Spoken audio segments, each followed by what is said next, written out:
You can't imagine what happened to me after I discovered my husband was cheating on me with our dearest neighbor, a woman I considered almost a daughter, who had been in and out of our house for over 15 years.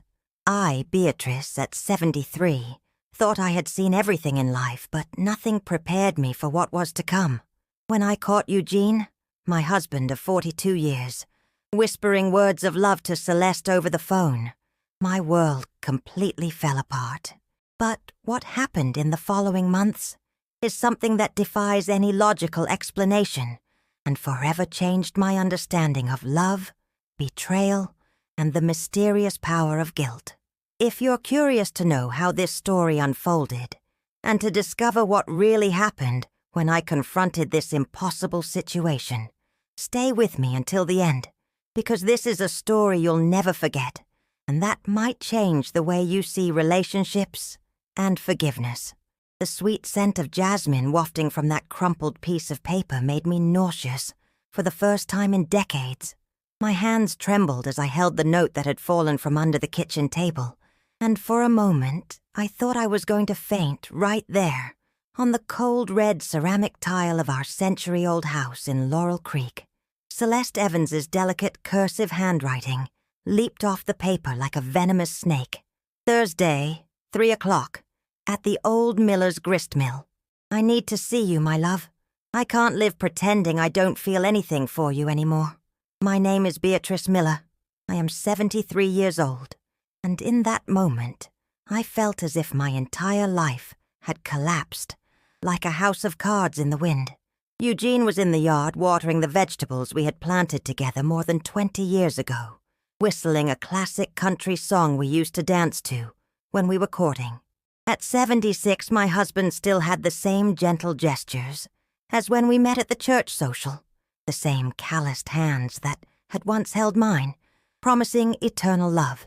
I watched through the kitchen window as he tended to the tomatoes with the same care he showed when he combed my hair every morning for the last 42 years of our marriage. How was it possible that this man, who cried watching his soap operas and still brought me wildflowers picked on his way home from his errands, was cheating on me? Celeste had been our neighbor for 15 years, a 45-year-old widow who had always seemed like a daughter to me. When she lost her husband in an accident on the highway to Asheville, it was on our shoulders that she cried for months on end. Eugene and I took her in like family, sharing our meals, our holiday parties, our porch conversations on lazy Sunday afternoons. She knew every corner of our house, every story of our family, every dream we had for the grandchildren we still hoped to have. The betrayal came not only from my husband, but also from the person I considered the daughter I was never able to bear. The note was damp with my tears when I finally managed to move from the kitchen. I hid it between the pages of my mother's recipe book, a place I knew Eugene would never touch.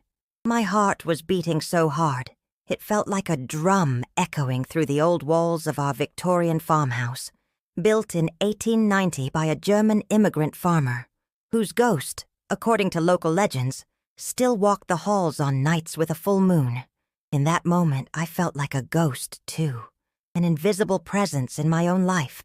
During dinner that night, I watched Eugene's every move with the eyes of a detective, the way he avoided my gaze, how he nervously fiddled with the gold wedding band that had lost its shine over time, how he quietly hummed a melody I didn't recognize.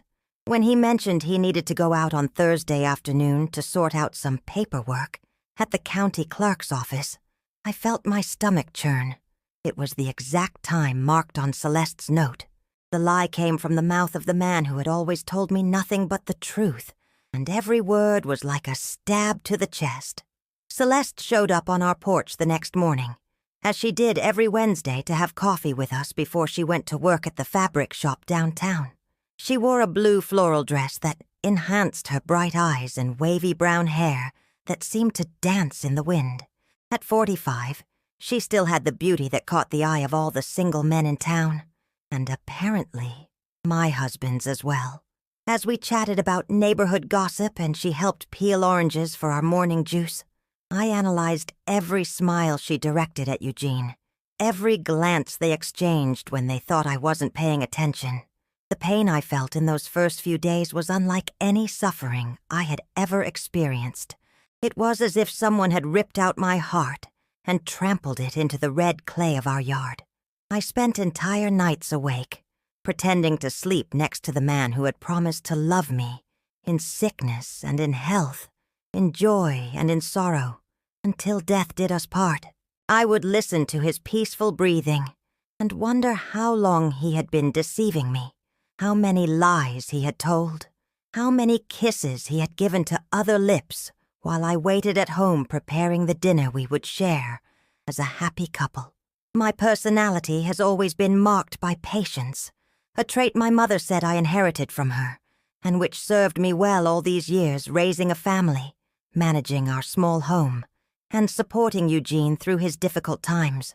But in those days of discovery, patience morphed into something more dangerous, a capacity for planning and observation that I didn't know I possessed. I started noticing things that had previously gone unnoticed, like the fact that Eugene would shower and put on cologne before going out on Thursdays, or how he started hiding his cell phone under his pillow at night. The internal conflict that tormented me was brutal. On one hand, there was the woman in love who still deeply loved the man with whom she had built an entire life, who wanted to believe it was all a terrible misunderstanding. On the other, a new Beatrice was being born, a woman capable of feeling anger, a thirst for revenge, and a calculating coldness that scared me. It was as if two different people inhabited my body at the same time, fighting a silent war that left me exhausted and confused. Thursday arrived with a scorching sun typical of a North Carolina summer. Eugene left the house at 2:30 in the afternoon. After a lunch he barely touched, saying he would be back before dinner. I waited until he disappeared around the corner of the brick-paved street before grabbing my old bicycle and heading toward the abandoned miller's farm. The grist mill was about 2 miles from the center of town, on land that had belonged to the wealthiest family in Laurel Creek until the 60s, when the economic crisis forced them to sell everything and move to Charlotte. I pedaled along the gravel country roads I had known since childhood, past the farmhouses with their large porches and yards full of pecking chickens, past the cornfields that stretched as far as the eye could see, past the century-old trees that had witnessed generations of families like ours. The hot wind hit my face, drying the tears that insisted on falling, and for a moment I felt like the teenager I once was, when I believed that love was eternal and that the promises made at the church altar were sacred. I hid the bicycle behind a thicket of bamboo and walked silently to a position where I could watch the old mill without being seen. The stone building was partially covered with vines and weeds, but it still maintained the solid structure that had ground corn for half the region for decades. It was a place that held memories of prosperous times, when Laurel Creek was a thriving town full of life, before the young people started moving to the big cities in search of better opportunities. At 3 o'clock sharp, I saw Eugene arriving on foot through the shortcut that cut across the pasture. My heart tightened as I saw him looking nervously around, as if he were doing something he knew was wrong. 10 minutes later, Celeste appeared on her bicycle, wearing a yellow dress that I had helped her choose on one of our shopping trips downtown. They embraced in a way I hadn't seen Eugene embrace me in years, with a passion and urgency that cut through my soul like a sharp blade. What I witnessed that afternoon forever changed the way I saw my marriage, my life, and myself. They talked animatedly for a few minutes, laughed together at some private joke, and kissed with the intensity of two teenagers in love, discovering romance for the first time. It was like watching the funeral of my own heart, seeing the man I loved show another woman feelings I thought were exclusively mine. In that moment, I decided that the patient and submissive Beatrice had just been issued her walking papers. I pedaled back home like a madwoman on the dusty roads, my heart pounding so hard it felt like it would explode in my chest. The images of what I had seen at the mill replayed in my mind like a horror movie I couldn't turn off. Eugene kissing Celeste, his hands caressing her face, the two of them laughing together, as if they were the only people in the world. When I got home, he hadn't returned yet, which gave me time to wash my face, change my sweaty clothes, and pretend I had spent the afternoon embroidering on the porch, as I always did on Thursdays.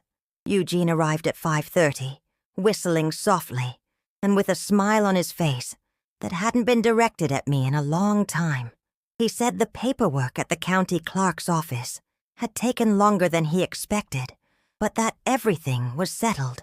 I watched every word that came out of his mouth, every gesture he made, every expression that crossed his time-wrinkled face. It was as if I was seeing a stranger disguised as my husband, someone who had learned to perfectly imitate the man I had lived with for over 4 decades. During dinner, he was different, more talkative, more cheerful, telling old stories he hadn't remembered in years, asking about my day with an interest that seemed forced.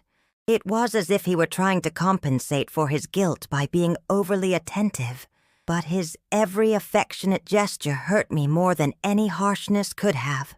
When he held my hand across the table and said he loved me, I had to bite my tongue to keep from screaming that he was a liar, a traitor, a man who had destroyed our family with his deceit.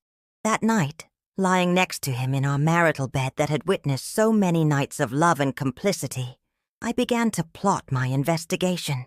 If Eugene thought I was just a naive old woman who would believe any excuse, he was sorely mistaken. At 73, my mind was still sharp, and the pain I felt was turning into a cold determination that both frightened and strengthened me. In the following days, I became a silent detective in my own home. I started paying attention to every detail that had previously escaped me. I noticed that Eugene had changed his shampoo, started using an aftershave I didn't recognize, and that his clothes smelled of a woman's perfume that was definitely not mine. He also started taking calls on his cell phone, always stepping out into the yard, away from my ears, speaking in a low voice and laughing in a way that broke my heart. Celeste continued to show up for coffee every Wednesday, and now I watched every interaction between them with hawk eyes. The glances they exchanged when they thought I wasn't looking, the way she would casually touch his arm when passing the sugar, how he always found an excuse to help her with something. When she visited, it was like watching a play where all the actors knew the script except me, only to discover I was both the audience and the victim of the story. My first strategy was simple but effective. I started leaving the house at different times, always making plausible excuses. Sometimes I'd say I was visiting Genevieve, my childhood friend, who lived on the other side of the town square. Other times I'd pretend to have commitments at the church or need to pick up medicine at the pharmacy. In reality, I would hide in different parts of town, watching Eugene and Celeste's movements, mapping their routine of betrayal like a professional investigator. I discovered they didn't just meet on Thursdays at the mill. Eugene also visited her house on Tuesdays, always around 2 in the afternoon. When she came home for lunch from the fabric shop, I would position myself behind the bamboo fence of old Mrs. Fletcher's house, our elderly neighbor who napped every afternoon, and watch my husband enter Celeste's house as if he owned the place. He would stay there for 2 hours, always leaving with a satisfied smile that made me sick to my stomach. The second discovery was even more painful. They also met on Saturday mornings at the farmer's market, pretending it was a coincidence, but in reality planning these casual encounters so they could exchange sweet words and loving glances in the middle of the crowd. Eugene would always return from these market trips with things he never used to buy, like expensive chocolates or flowers he claimed to have bought for me, but which I now knew were leftovers from what he had given her. After 2 weeks of intense investigation, I had completely mapped out their cheating routine. Wednesdays were for breakfast at our house, where they used my presence to feign normalcy while exchanging secret codes. Tuesdays and Thursdays were for private encounters, at her house and the mill, respectively. Saturdays were for public displays disguised as chance meetings, and Sundays were for them to say their goodbyes, after church, when Celeste always found an excuse not to have lunch with us, as she had done for years. What hurt me most wasn't just the physical betrayal, but the emotional intimacy they had built. I would hear Eugene singing songs in the shower he had never sung for me, see him taking care of his appearance in a way he hadn't in decades, notice how he was more alive, happier, younger. It was as if Celeste had awakened a man in him that I didn't even know existed, or perhaps one that I had lost over the years without realizing it. One morning, while Eugene was in the bathroom getting ready for another of his secret rendezvous, I decided to go through his pants pockets. Among coins and mints, I found a small piece of paper with Celeste's handwriting. "Thank you for a wonderful afternoon yesterday. You make me feel alive again. I love you more each day." Reading those words was like a punch to the gut. She was thanking him for an afternoon I didn't even know had happened, declaring a love that should have been mine by right. That night, as I prepared dinner as I had for over 40 years, I felt a fury building inside me that I had never experienced. It was as if a wild animal had awakened in my chest, snarling and demanding justice. It wasn't just anger.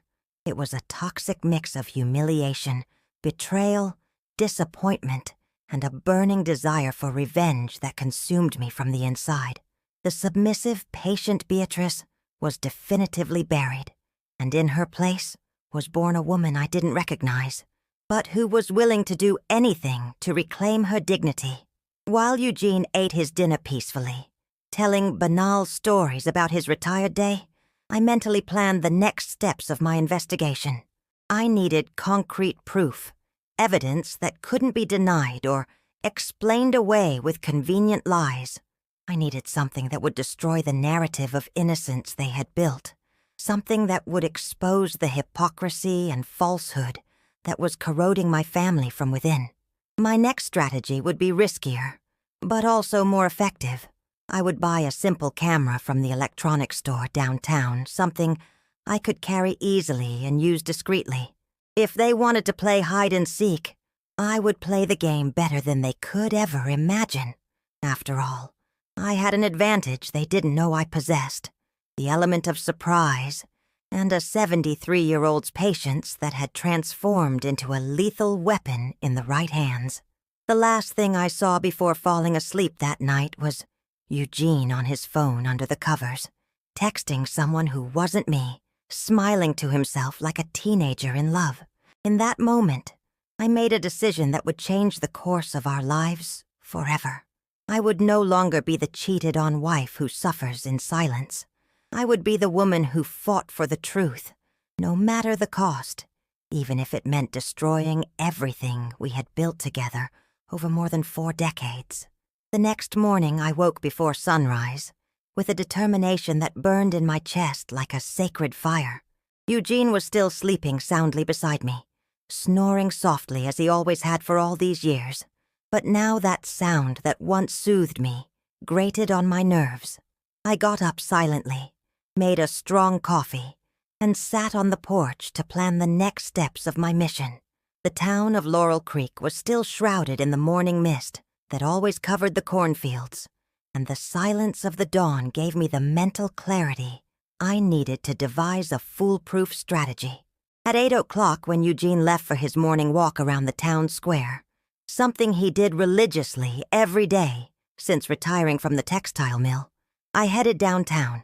Mr. Abernathy's electronics store was on the main street, between Mrs. Gable's pharmacy and the Peterson Brothers bakery. I went in there for the first time in my life, feeling completely lost among so many modern gadgets I didn't understand, but determined to find the tool I needed to document my husband's betrayal. Mr. Abernathy, a portly, friendly man in his 60s, who had known my whole family for decades, was surprised to see me there. I explained that I wanted to buy a small, discreet camera to document my mother's culinary recipes before the yellowed pages completely fell apart with time. It was a convincing lie, considering the whole town knew of my love for traditional, Southern cooking and family traditions.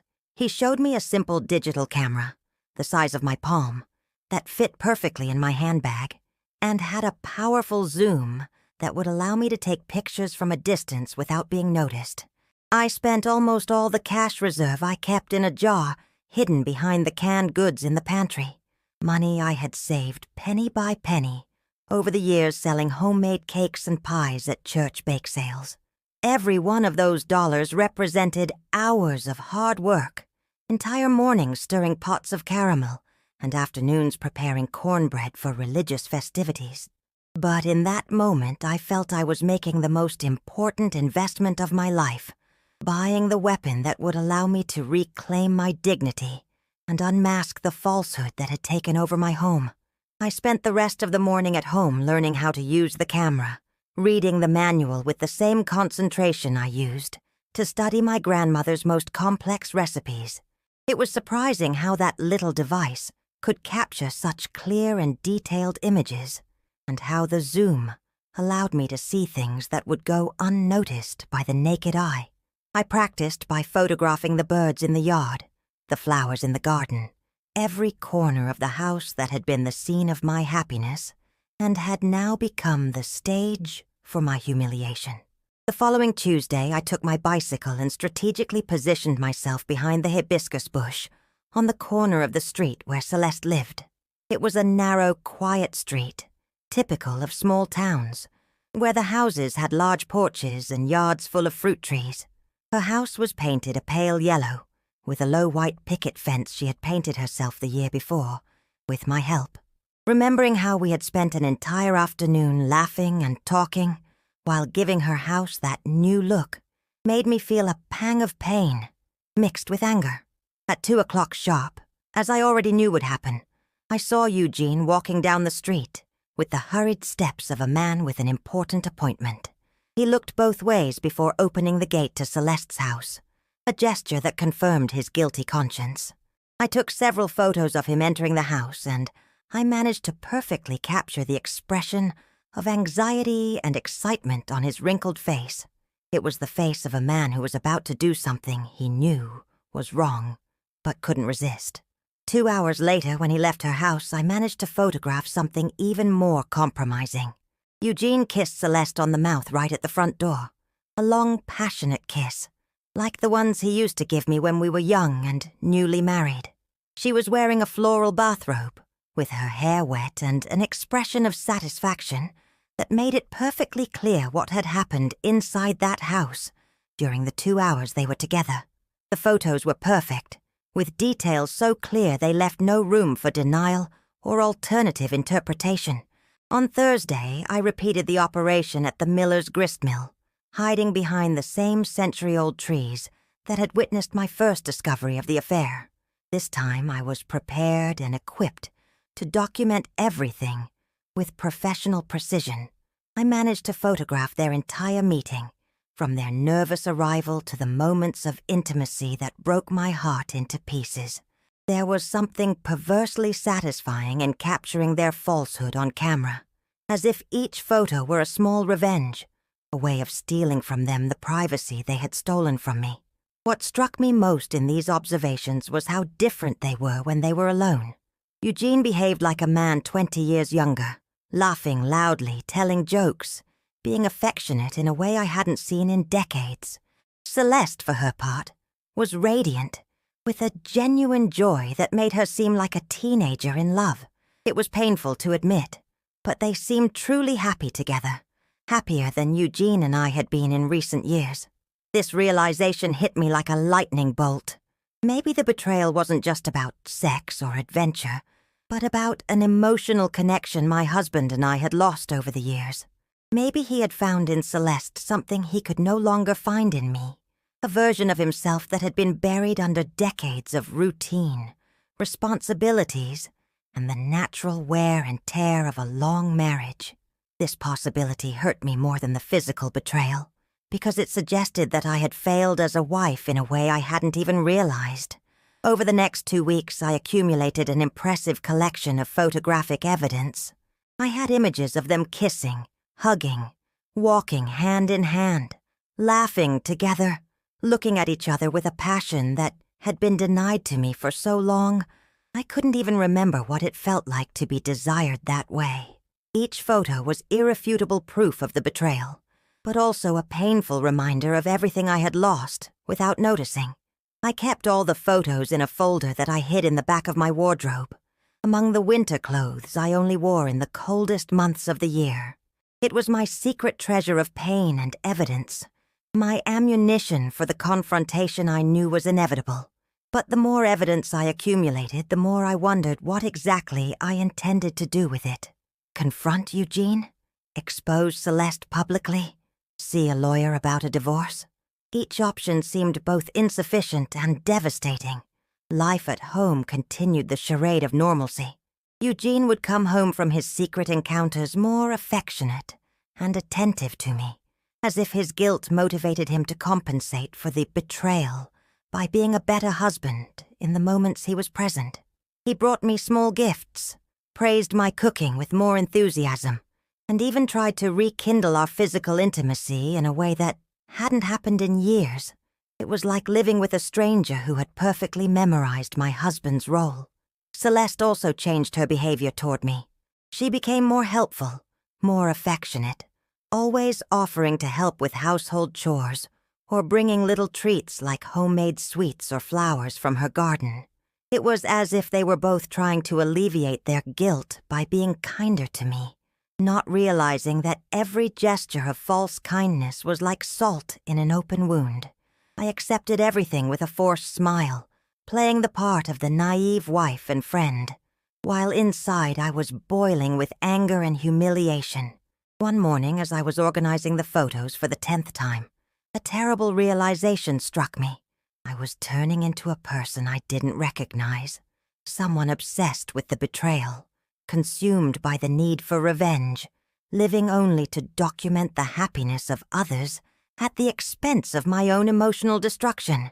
The investigation that had started as a search for truth was becoming a prison from which I couldn't escape.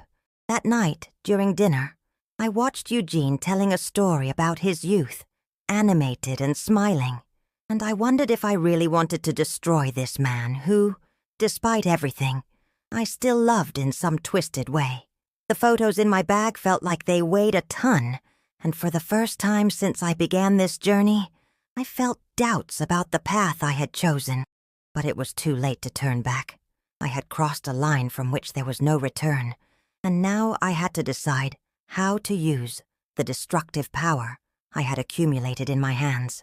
The answer to all my doubts came in a way I could never have imagined.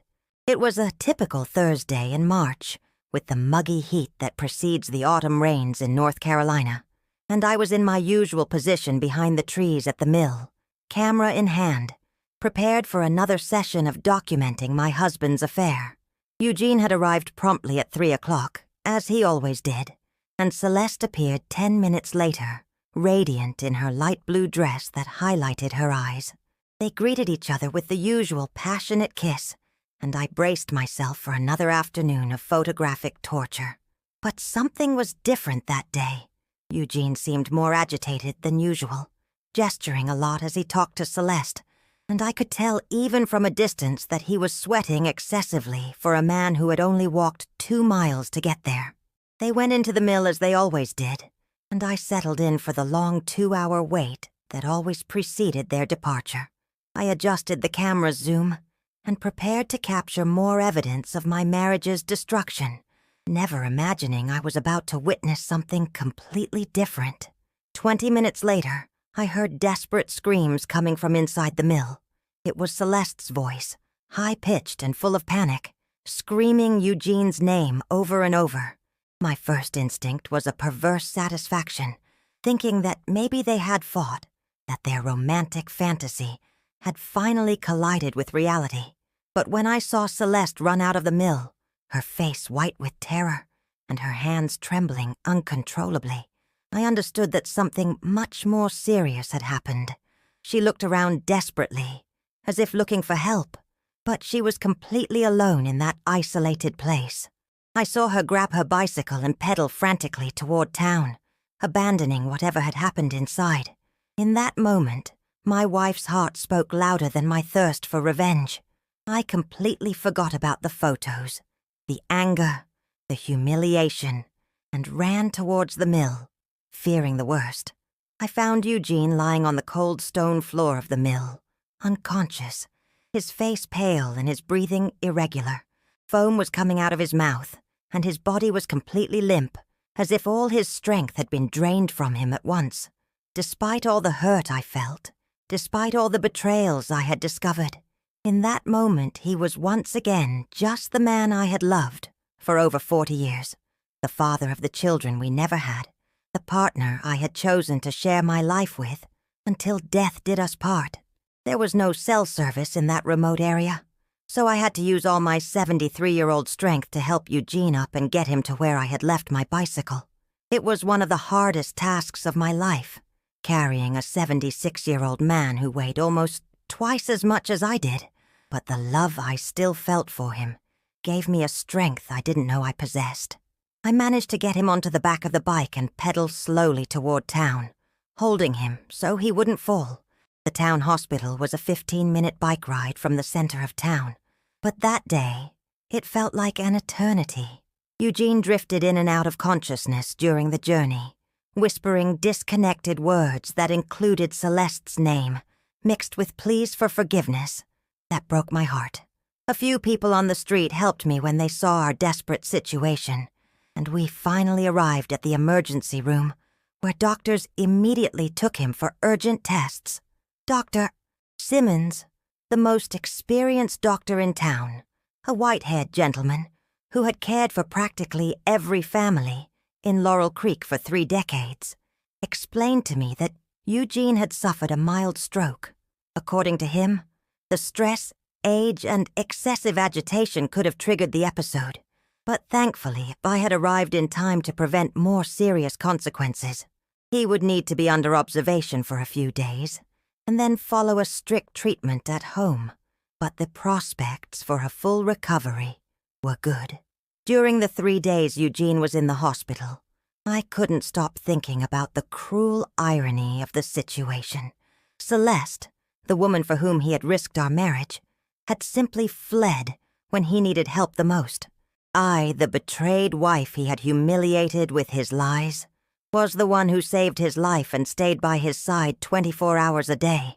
It was as if fate were showing me who really mattered when it came down to it, who had a real commitment to him beyond a fleeting passion. Celeste never once showed up at the hospital during those 3 days. She didn't even send a bouquet of flowers or a message asking about his health. It was as if she had simply disappeared from Eugene's life the moment he ceased to be the healthy, virile lover and became a fragile man in need of medical care. This realization filled me with a bitter satisfaction, but also a deep sadness for the man I loved, who was discovering in the worst possible way what he really meant to his supposed passion. When I brought Eugene home on the 4th day, he was different, not just physically weakened by the effects of the stroke, but emotionally shaken by something I couldn't quite identify. He would spend hours looking out the window, as if expecting someone to appear, and sometimes he would murmur words I couldn't understand. The doctors had warned that some stroke patients go through temporary episodes of mental confusion, so initially I attributed these changes to the effects of his medical condition. But as the days went by, I realized something much more complex was happening to my husband. He started having terrible nightmares, waking up in the middle of the night screaming and in a cold sweat, always repeating Celeste's name in a way that sounded more like a plea than longing. During the day, he would talk to himself as if he were conversing with someone who wasn't there, always asking for forgiveness and explaining something I couldn't comprehend. One night, I woke up to find Eugene sitting up in bed, staring intently at the corner of the room and whispering, "Please, forgive me. I didn't mean to leave you. I didn't know you would be so scared." When I asked who he was talking to, he looked at me with wide, terrified eyes and said that Celeste was there, in the room, demanding to know why he had left her alone at the mill when she needed him most. Initially, I thought they were hallucinations caused by the stroke medication, but when I consulted Dr. Simmons, he said Eugene's neurological exams were normal, and there was no medical indication for this type of symptom. It was as if my husband were being haunted by his own guilt, materialized in the ghostly figure of the woman he had abandoned in her moment of greatest vulnerability. Every night became a nightmare for the whole family. Eugene would talk to the imaginary Celeste until the early hours, begging for forgiveness, explaining that he'd had no choice, that he had passed out and couldn't control the situation. He would cry like a child, writhe in bed as if being physically tormented, and always end by whispering declarations of love to someone who was clearly no longer interested in hearing them. During the day, he was depressed and absent, as if waiting for the nightly visions to return. He completely lost interest in food, in television, in conversations with me or the neighbors who came to visit. It was as if he had become a prisoner of his own guilty conscience, and I found myself in the bizarre position of caring for the man who had betrayed me, while he suffered for a woman who had abandoned him. Ironically, as the days passed, I began to feel a kind of revenge I could never have planned. Eugene was being punished in a far crueler way than any confrontation or public exposure I could have orchestrated. He was living the hell of his own guilt, being forced to face the emotional consequences of his choices daily, discovering in the worst possible way that the passion he thought was eternal was actually shallow and cowardly. As I cared for him, feeding him spoonful by spoonful, giving him his medicine on time, helping him bathe and dress, I felt a confusing mix of compassion, satisfaction, and sadness. The man who had betrayed me was now completely dependent on me, tormented by visions of a woman who had proven to be far less loyal than the wife he had belittled. It was a cruel life lesson, but perhaps a necessary one about the differences between true love and fleeting passion. The weeks following the incident at the mill transformed our house into a kind of purgatory, where I was simultaneously nurse, guardian, and silent witness to the mental deterioration of the man who had shared my bed for over 4 decades. Eugene wasn't just physically weakened by the stroke. He was being consumed by a guilt that manifested in increasingly disturbing and inexplicable ways. Each dawn brought new episodes of night terrors that forced me to confront a reality that challenged everything I thought I knew about my husband and the destructive power of remorse. The first time I witnessed one of these visions in its entirety was on a rainy Monday in April. Eugene had managed to sleep for a few consecutive hours, a rarity since his return from the hospital, when he suddenly sat up in bed with wide eyes, staring fixedly at the foot of the bed. He began to speak to someone I couldn't see, but who, to him, was as real as I was. "Celeste, please listen to me," he said, his voice broken with emotion. "I didn't abandon you on purpose. I passed out. I couldn't move. Please stop looking at me like that." What haunted me most wasn't just his words, but how he reacted physically to Celeste's imaginary presence. He would shrink back on the mattress, as if she were approaching menacingly, reach out his hands as if trying to touch her, and sometimes even cry in a way I hadn't seen him cry since his parents passed away decades ago. It was like watching a dialogue between two people, where I could only hear one side of the conversation, but could feel the oppressive presence of the other through my husband's terrified reactions. During the day, Eugene remained in a state of anxious anticipation, as if he knew she would return when night fell. He avoided talking about the nightly episodes, but I could tell he was constantly on edge, startled by any noise, nervously glancing at the dark corners of the house, obsessively checking the doors and windows, as if expecting someone to enter. When I tried to talk to him about what was happening, he would just shake his head and murmur that I wouldn't understand, that it was something between him and her. Dr. Simmons visited us twice a week during the first month, always perplexed by the evolution of Eugene's condition. All the neurological tests remained normal, There were no signs of dementia or cognitive decline, and the stroke medications had no side effects that would explain such vivid and specific hallucinations. "It's as if he's being tormented by his own conscience," the doctor commented on one of his visits, not knowing how close to the truth his casual observation was. What truly intrigued me was the consistency of Eugene's visions. Celeste always appeared to him wearing the same blue dress she wore on the day of the stroke, always with her hair wet, as if she had just stepped out of the shower, always with an expression of disappointment and abandonment that made him writhe with guilt. She never spoke words he could repeat to me, but somehow she communicated with him in ways that left him increasingly tormented and desperate.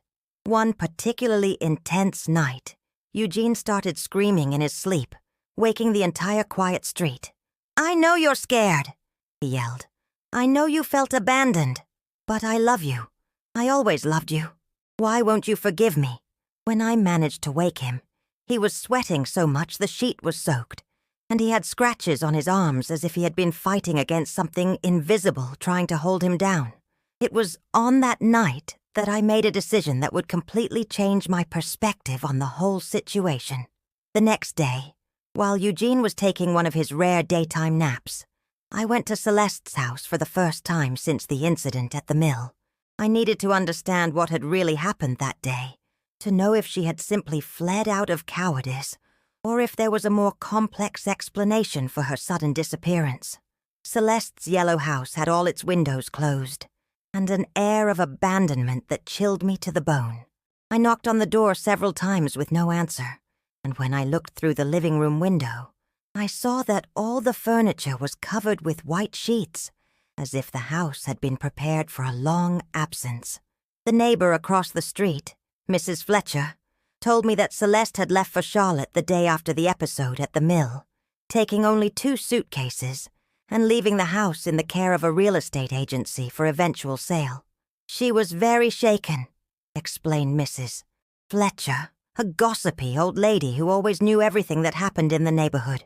"Said something terrible had happened, and she couldn't stay in town anymore. Seemed really scared of something, you know?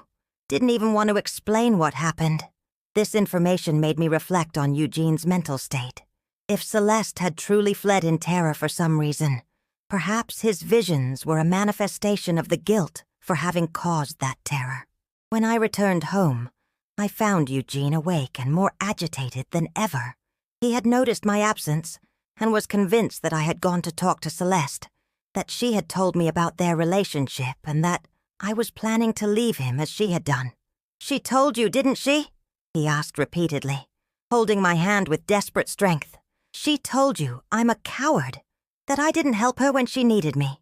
Don't miss the next videos. Subscribe now and hit the bell to stay updated." Back to the story.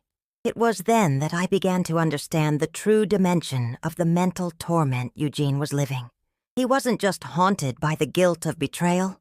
He was being destroyed by the guilt of having failed as a man when Celeste needed him most. In his version of events when he fainted at the mill, Celeste had been desperate, trying to wake him, screaming for help, and he had been unable to protect or reassure her. The fact that she had fled in terror had transformed in his mind into an unacceptable masculine failure. "She was so scared," he would whisper in the following nights. "She was screaming my name and I couldn't answer. She needed me and I was passed out like a useless old man. She'll never forgive me for that." It was as if Eugene had created a narrative where he was simultaneously the cheating lover and the failed protector, carrying a double guilt that was consuming him from the inside like an emotional cancer. Celeste's visions began to get more intense and frequent. She appeared not only during his nightmares but also during the day, always in the same blue dress, always with wet hair, always with that look of disappointment that made Eugene cry like a child. He began to talk to her openly, even in my presence, begging for forgiveness, repeatedly explaining that he'd had no choice, that the stroke had been stronger than his will. The most disturbing part was that I started to feel her presence too, not visually like Eugene, but There was a strange energy in the house, a constant feeling of being watched, that there was someone else there with us. The temperature in certain rooms seemed to drop. The shadows seemed denser, and sometimes I could have sworn I heard footsteps in the hallway during the night, even knowing Eugene was lying beside me. One dawn, while watching my husband beg for forgiveness from an invisible Celeste, a terrible realization struck me. I had spent weeks planning an elaborate revenge against him, documenting every moment of betrayal, fantasizing about ways to humiliate him and destroy his clandestine happiness. But fate had dealt a much crueler and more effective revenge than anything I could have imagined.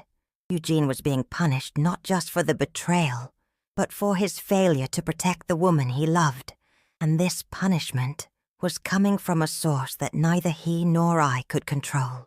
That night, as he pleaded with a ghostly Celeste to stop haunting him, I understood that I had become a witness to something much larger than a simple marital affair.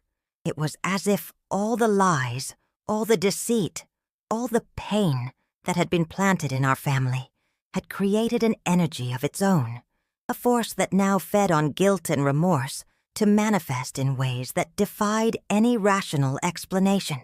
And for the first time since discovering the betrayal, I began to feel that maybe I wasn't the only victim in this story. Maybe all of us, me, Eugene, and even Celeste, were prisoners of something that had been created by our own choices and now had a life of its own, tormenting each of us in different but equally devastating ways. The months that followed turned our century-old Victorian farmhouse into a kind of macabre theater where I was both spectator and participant in a drama that was completely beyond my control. Eugene had become a shadow of the man I knew, not only physically weakened by the stroke, but emotionally destroyed by a guilt that manifested in increasingly disturbing ways. Celeste's visions not only persisted, but seemed to be becoming more real, more intense, more oppressive, as if she were gradually taking possession of our house and our lives. What haunted me most was realizing that I myself was beginning to be affected by this strange presence. I would wake up at dawn with the distinct feeling that someone had run a hand through my hair, find objects in places I was sure I hadn't left them, and sometimes I would smell a sweet scent of jasmine, the same perfume Celeste always wore, floating through the halls of the house for no apparent reason. It was as if she had left an energetic imprint on our home that refused to disappear, even with her physical absence. Eugene began to live in a kind of constant state of vigilance, sleeping only a few hours a night and always waking with a start, as if being called by someone. During the day, he would walk around the house talking to himself, but not in the random way some elderly people with cognitive issues do. His conversations had an internal logic. They were coherent dialogues, where he answered questions I couldn't hear, explained situations I couldn't comprehend, and begged forgiveness for failings that only he and his nocturnal visitor seemed to know. "I know you're angry," he said one sunny morning in May, standing in the middle of the living room and staring at the armchair where Celeste used to sit when she visited us. "I know you felt abandoned at the mill, but you need to understand that I had no choice. I passed out. I couldn't move." The armchair remained empty to my eyes, but Eugene reacted as if someone were responding, nodding his head, gesturing, sometimes even smiling sadly, as if he had received some comforting reply. The situation became even more complex when I started to notice that other aspects of our daily life were being affected by this inexplicable presence. The garden plants that Celeste had helped Eugene plant began to wither for no apparent reason, despite receiving proper care. The television would turn on by itself, always to the soap opera channel she used to watch with us, and the kitchen radio would sometimes play the romantic songs she and Eugene used to hum together during their Wednesday morning coffees. Genevieve, my oldest friend, began to avoid visiting our house after a few experiences she described as strange and uncomfortable. According to her, there was an oppressive feeling in the air, as if someone were constantly watching, and she swore she had seen the silhouette of a woman in a blue dress pass quickly through the hallways during one of her visits. "Beatrice, there's something very wrong in this house," she told me one afternoon, holding my hands with genuine concern. "You need to get help. This isn't normal." But what disturbed me most weren't the inexplicable phenomena themselves, but the way they seemed to be connected to Eugene's emotional states. When he was calmer, more accepting of the situation, the house also became quieter. But when his guilt intensified, when he cried and begged for forgiveness with more desperation, the entire atmosphere of the house became heavy, oppressive, as if an emotional storm were brewing within the old walls. One June night, especially cold for the season, I witnessed something that completely changed my understanding of what was happening. Eugene was having one of his most intense episodes, talking animatedly with the invisible Celeste, when he suddenly began to cry in a way I had never seen. It wasn't the cry of guilt or remorse I already knew, but a cry of relief, of gratitude, as if he had finally received some form of forgiveness he had been seeking for months. "Thank you," he whispered between tears. "Thank you for forgiving me. I know you understand now that I didn't mean to abandon you. I know you see that I truly love you."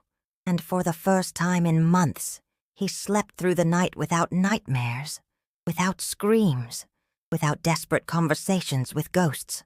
It was as if some kind of peace had finally been reached between them, as if she had decided to stop tormenting him and start consoling him. But this peace came at a price I had not anticipated. As Eugene became more at ease with his supernatural visitor, he also grew more distant from me. It was as if all his emotional energy was being channeled into this ghostly relationship, leaving him with no internal resources to reconnect with me. He took care of the basic necessities of life, ate when I served him, took his medicine on time, but it was like living with a man who was physically present but emotionally absent. During this period, I began to seriously question my own sanity. I was living in a house where my husband had daily conversations with the woman who had betrayed him, where objects moved on their own, and where I constantly felt invisible presences. I saw Dr. Simmons several times, not just to discuss Eugene's state, but to understand if I myself wasn't developing some kind of stress-induced psychological disorder. "Beatrice," the doctor told me in one of these consultations, "you have been subjected to a level of emotional stress that would test anyone's sanity. Caring for a spouse with neurological problems is challenging enough under normal circumstances, but considering everything you've been through, it's natural for you to be questioning your own perception of reality." He prescribed some mild sedatives and suggested I seek psychological support, but there was something in his eyes that told me he also suspected there was more going on in our house than conventional medical problems. It was during one of those sleepless nights, as I watched Eugene sleeping peacefully for the first time in months, that I had a disturbing revelation about the whole situation. Perhaps his visions were not just hallucinations caused by guilt, but some kind of real manifestation of an energy that had been created by the emotional intensity of everything we had lived through.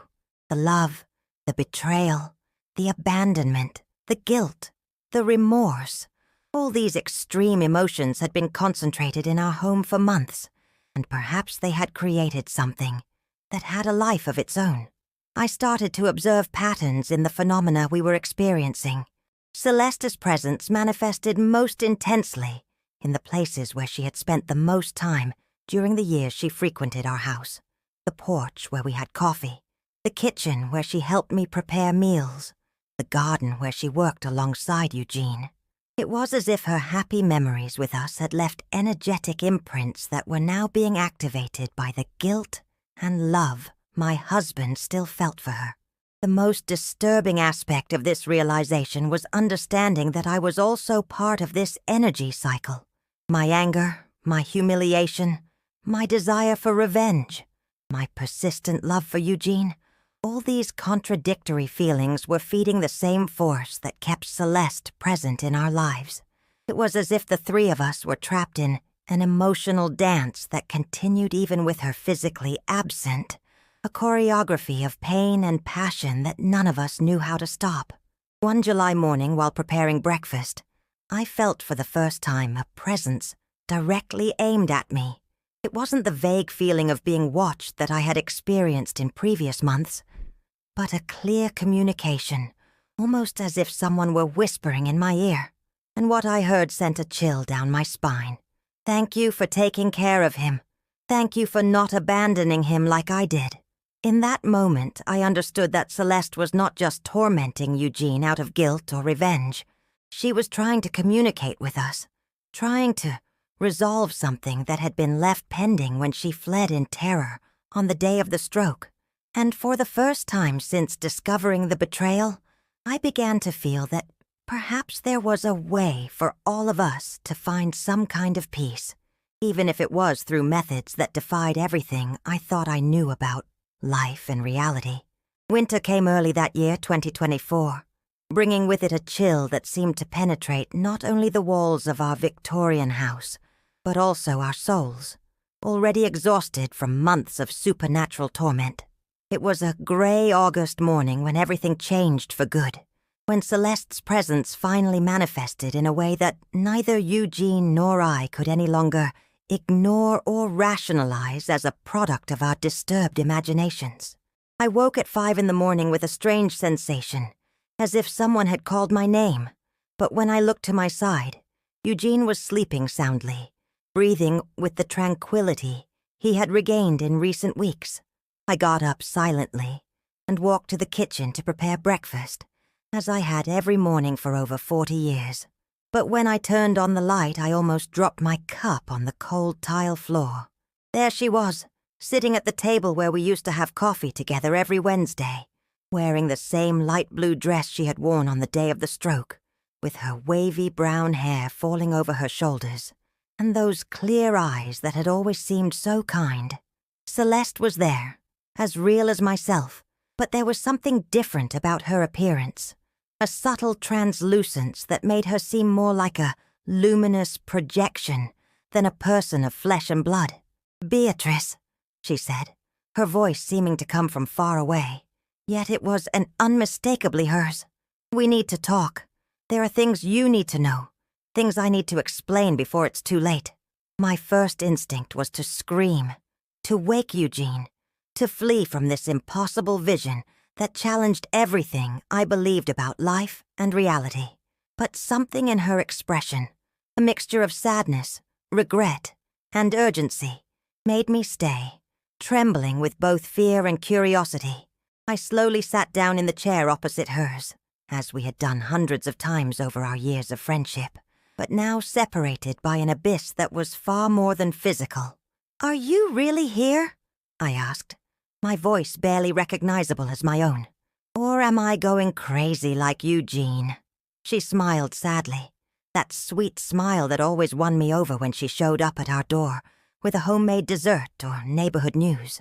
"I am here, but not in the way you know," she replied, and I could tell her voice had an ethereal echo, as if from a distant place. "I never wanted things to happen this way, Beatrice. I never wanted to destroy your family, never wanted to hurt you. What happened between me and Eugene? It was something that got out of our control, something that started small and grew until it was bigger than both of us." Her words were like daggers in my heart, officially confirming the betrayal I had discovered months ago. But there was a sincerity in her voice that forced me to keep listening. "Why did you run away?" I asked, feeling tears begin to stream down my face. "Why did you abandon him when he needed you most?" Her expression turned to a mixture of pain and shame that reminded me of the frightened girl she had been when she lost her husband years ago, when she had cried on my shoulder as if I were her mother. "Because I'm a coward," she replied, lowering her eyes as she always did when she felt ashamed. "When I saw Eugene collapse, when I realized he was having some kind of attack, I went into a complete panic. I couldn't think of anything but running away, hiding, pretending none of it was happening. I knew if someone found him there, they would discover our relationship, and I couldn't face the consequences. So I ran, like a coward, leaving the man I loved alone and in need of help. Hearing those words made me feel a confusing mix of anger and compassion. On one hand, I was furious at her cowardice, at the fact that she had abandoned my husband in a moment of vulnerability. On the other, I recognized in her the same fear I myself had felt so many times in my life, the same tendency to flee when situations became too complex to face. "But why are you here now?" I asked, still struggling to accept the reality of the conversation I was having with a woman who had left town months ago. "Why are you tormenting Eugene every night? Why are you haunting our house?" She looked up to meet my gaze, and I could see in her eyes a sorrow so deep it cut my soul. "Because I can't leave," she said, her voice broken with emotion. "Because the guilt I feel for abandoning Eugene is so intense that it keeps me tied here, to this place where we were happy, to this house where you welcomed me like family. I tried to move on in Charlotte, tried to rebuild my life, but every night I came back here, pulled back by the need to ask for forgiveness, to explain, to try to fix what I had broken.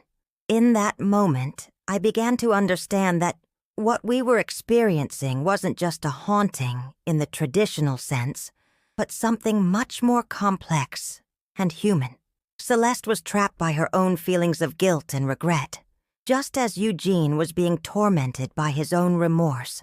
They were trapped in a dance of mutual guilt that prevented them from finding peace. "Eugene blames himself for not being able to protect you at the mill," I explained to her. "He believes he failed as a man for passing out right when you needed him most. He's not angry at you for running away. He's angry at himself for not being able to stop you from being scared." She began to cry, translucent tears that seemed to float in the air before disappearing. "And I blame myself for being such a coward that I couldn't stay to help him," she whispered. "When I got to Charlotte, I heard through acquaintances that he had been hospitalized, that he had suffered a stroke. I learned that you had saved his life, that you had been the strong woman I couldn't be. And the guilt of having failed him, of having failed you, of having destroyed a family that always treated me with such kindness, that guilt won't let me rest." It was then that I had a realization that completely changed my understanding of the entire situation. The three of us were trapped in a cycle of guilt and regret that prevented us from moving forward. Eugene blamed himself for not protecting Celeste. She blamed herself for abandoning him, and I blamed myself for not having been a better wife, for not noticing my marriage was in crisis before the affair happened. "Celeste," I said, surprising myself with the firmness in my voice, "you are both punishing yourselves for things you couldn't control. Eugene didn't choose to have a stroke at that moment. You didn't choose to panic and run. The circumstances created an impossible situation, and you reacted as imperfect human beings would react. But now you're destroying yourselves, and you're destroying me along with you, because of a guilt that won't change what happened." She looked at me with an expression of hope mixed with despair. "Can you forgive me, Beatrice? Can you forgive a woman who betrayed your trust, who fell in love with your husband, who destroyed the peace of your home? Because if you can't forgive me, I will never be able to leave. I will never be able to leave you in peace." In that moment, looking at this woman who had been my friend, my near daughter, my betrayer, and now my ghostly visitor, I understood that forgiveness wasn't just about her or Eugene. It was about my own liberation, about my ability to free myself from the anger and resentment that had been consuming me from within for months. "I forgive you," I said, and as I spoke the words, I felt an enormous weight being lifted from my shoulders. "I forgive you for falling in love with my husband. I forgive you for running away when he needed you. I forgive you for lying to me for months. And do you know why? Because holding on to this anger is killing me inside, and because I understand that love sometimes leads us to do things we know are wrong." The expression on Celeste's face transformed completely. The sadness gave way to a relief so intense it seemed to radiate light from her translucent figure. "Thank you," she whispered. "Thank you for giving me the peace I couldn't find on my own." And then, for the first time in months, she smiled, that genuine, warm smile I knew so well. "Now you need to help Eugene find the same peace," I said, feeling a determination grow inside me. "He needs to understand that he didn't fail you, that you were both victims of impossible circumstances. He needs to stop punishing himself for something he couldn't control." She nodded, and I could tell that something had fundamentally changed in her presence. The oppressive energy I had felt for months was dissipating, being replaced by something lighter, more comforting. "I will talk to him," she promised. "I will explain everything. I will make him understand that he doesn't need to carry this guilt. And then," she hesitated, looking around the kitchen where we had shared so many happy moments, "then I will leave, and you two can try to rebuild what can still be saved." In that moment, for the first time in months, I felt a spark of hope light up in my chest. That same morning, after Celeste vanished from the kitchen like morning mist dissipating with the first rays of sun, I felt a profound transformation happening within me. It was as if the months of anger, humiliation, and desire for revenge had been washed from my soul by that impossible but necessary conversation. For the first time since discovering the betrayal, I could breathe deeply, without feeling my chest tighten, with pain and resentment. The forgiveness I had offered Celeste was not just a gift to her, but a liberation for myself. Eugene woke up around 8 o'clock, calmer than he had been in months, as if he too had felt the energetic shift that swept through our house during the night. When he came down for breakfast, he found me in the kitchen preparing his favorite oatmeal, humming a song I hadn't sung in decades. He looked at me with an expression of surprise and curiosity, as if seeing a version of me he had forgotten existed. "Beatrice," he said hesitantly, sitting at the table in his usual spot for our morning meals. "You're different today. There's something lighter about you." I smiled at him, a genuine smile that came naturally from my heart, without the forced effort that had characterized our life together in recent months. "I spoke with her," I said simply, placing the steaming oatmeal in front of him. "I spoke with Celeste this morning, and we came to an understanding. I expected him to be confused, to question my sanity, to deny the possibility of such a conversation. But instead his eyes filled with tears of relief, as if someone had finally validated the reality he had been experiencing for so long. "She spoke to you too?" he asked, his voice thick with emotion. "Did she tell you about us? About what happened?" I nodded, feeling a deep calm as I discussed openly, for the first time, the situation that had destroyed our marriage and our domestic peace. "She told me everything, Eugene. About your relationship, about how she ran away when you collapsed at the mill, about the guilt you've both been carrying since then." I paused to pour him a cup of strong coffee, just the way he always liked it. "And you know what else? I forgave her.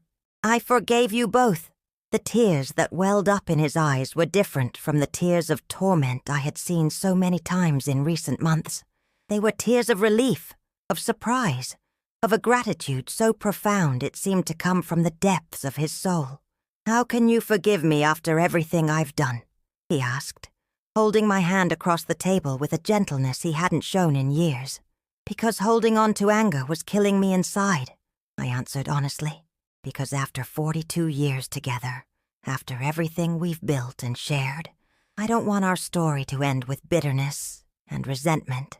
And because I understand that sometimes love leads us to make terrible mistakes, and that we all deserve a second chance to make things right." In that moment, Eugene began to cry, in a way I hadn't seen him cry since his parents passed away decades ago. But it wasn't just a cry of guilt or regret.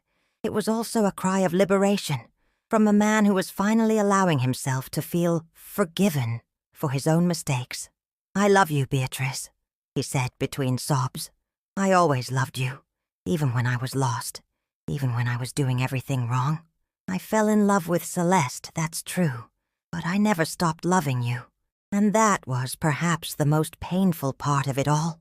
His words might have hurt me months ago, but in that moment, I could understand the complexity of human feelings, the possibility of loving two people at the same time in different ways, the reality that the heart sometimes disobeys the logic of marital fidelity. "I know," I said, squeezing his hand, "and I understand that you two didn't plan for this to happen. Things just happened, and now we need to decide what to do with the pieces that are left." In the weeks that followed, our domestic life underwent a transformation I didn't think was possible. Celeste's visions didn't stop immediately, but their character changed completely.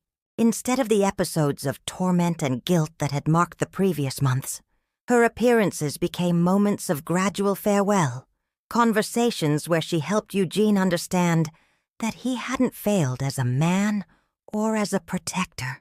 One evening, I witnessed one of these farewell conversations. Eugene was sitting on the porch, looking at the stars, when she appeared beside him, translucent and serene. "You need to stop blaming yourself," I heard her say with that ethereal voice that had become familiar. "You didn't choose to get sick at that moment.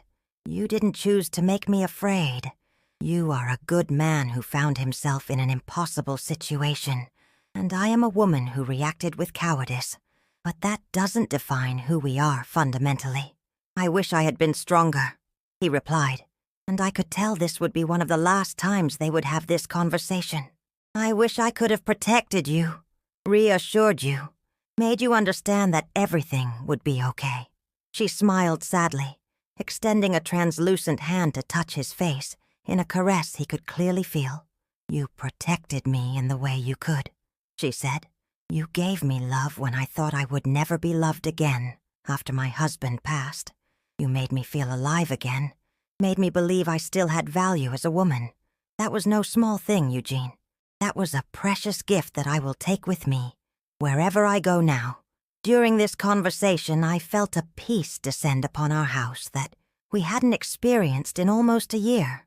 It was as if the energies that had been stirred up by the betrayal, guilt, and regret were finally settling, finding resolution through forgiveness and mutual understanding.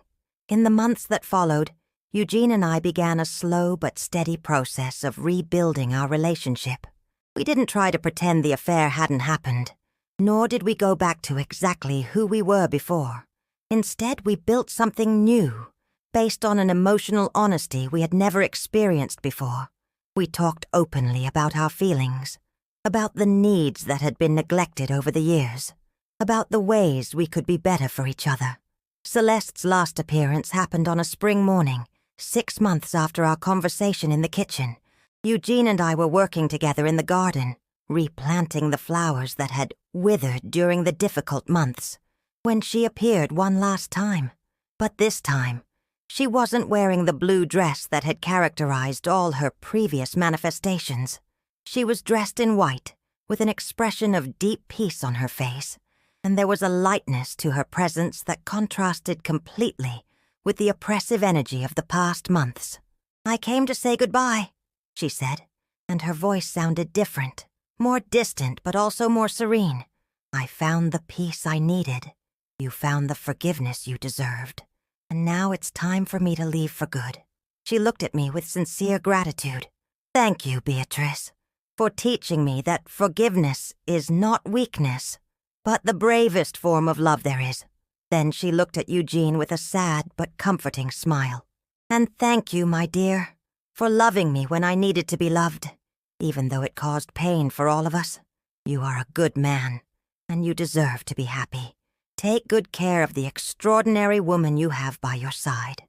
And with those words, she simply faded away like smoke in the wind, leaving only the faint scent of jasmine that soon disappeared as well. That night, for the first time in almost a year, Eugene slept through the night without nightmares, without conversations with ghosts, without cries of guilt or regret, and I slept beside him with a peaceful heart, knowing that we had passed one of the hardest tests a marriage can face and emerged not just as survivors, but as wiser and more compassionate people. At 73, I learned that true love is not the absence of problems, but the ability to face problems, together with courage, honesty, and forgiveness. I learned that the revenge I had so desired would not have brought me the peace that forgiveness gave me. And I learned that sometimes the greatest life lessons come from the most painful experiences, as long as we have the courage to open our hearts to learn, instead of simply suffering. Today, Eugene and I live a different version of our love, more mature, more aware of human frailties, more grateful for the second chance life has given us. Our house has become a home again, not haunted by ghosts of the past, but illuminated by the hope of a future we are building together, day by day, with the wisdom that only overcome suffering can teach.